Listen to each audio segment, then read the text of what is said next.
everyone, welcome back to my channel. This is Yami, your Latina next door, and today I have a really quick and inexpensive home decor piece for you guys to make this weekend just in time for 4th of July. Now 4th of July is a great time to have friends and family over for food and good times. Now if you're like me, you love to add patriotic touches throughout your house in order to bring a little bit more of that 4th of July in your home for your perfect day. Now this is going to be super quick and easy and very inexpensive, and you can find a lot of this stuff in your dollar store or your local craft store. Alright, let's go ahead and get started. Alright, for this project you're going to need a blue felt sheet from your local craft store. And I had these wooden dowels and I cut mine down to 18.5 inches and stained it in dark walnut, just like I did my sconces. Now you can do that or you can leave it just as is. You're going to need some twine. I got this at Dollar Tree and I had it left over from another project. You're going to need either hot glue or E6000. I actually just ended up using hot glue. You're also going to need red, white, and blue ribbon of any style that you want. And finally, you're going to need some assortment of white buttons. So I went ahead and cut my white and red ribbon in pieces of 28 inches in length.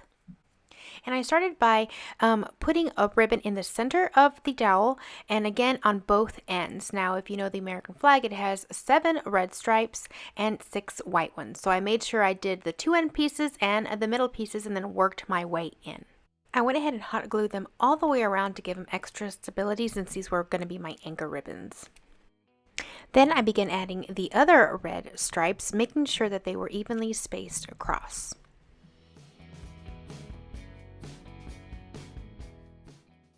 Then I started adding different kinds of ribbons to create thicker stripes.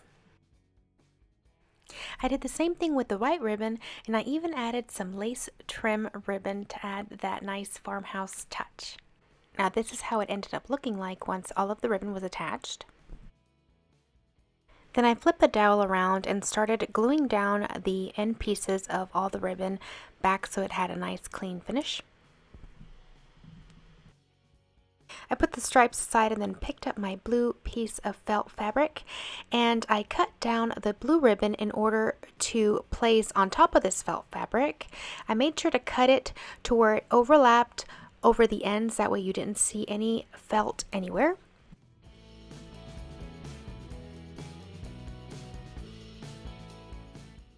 Then once the ribbon was glued down, I got my white buttons and started placing it throughout the blue ribbon and created a nice little pattern.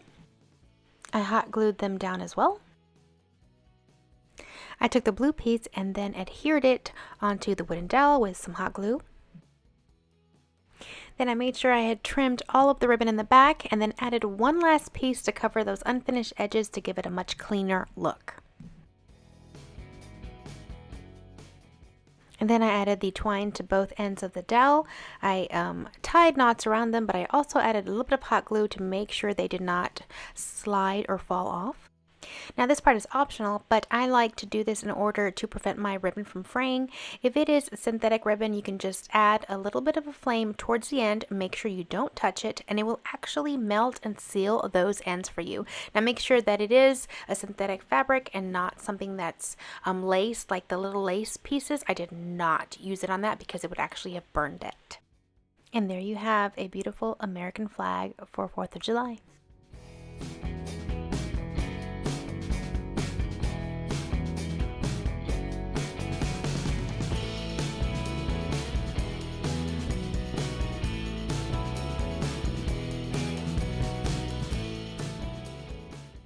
Now I really hope you enjoyed this video. If you did, make sure to give it a thumbs up. Now I hope you guys stick around by subscribing below. I have something fun coming at you guys next week, so stay tuned for that. I'm gonna go ahead and put a link over to some more videos of mine right here so you guys can check out more things that I've created, including this craft room makeover that I am in right now. You all have a wonderful weekend and a happy 4th of July, and I will see you guys soon. Bye-bye.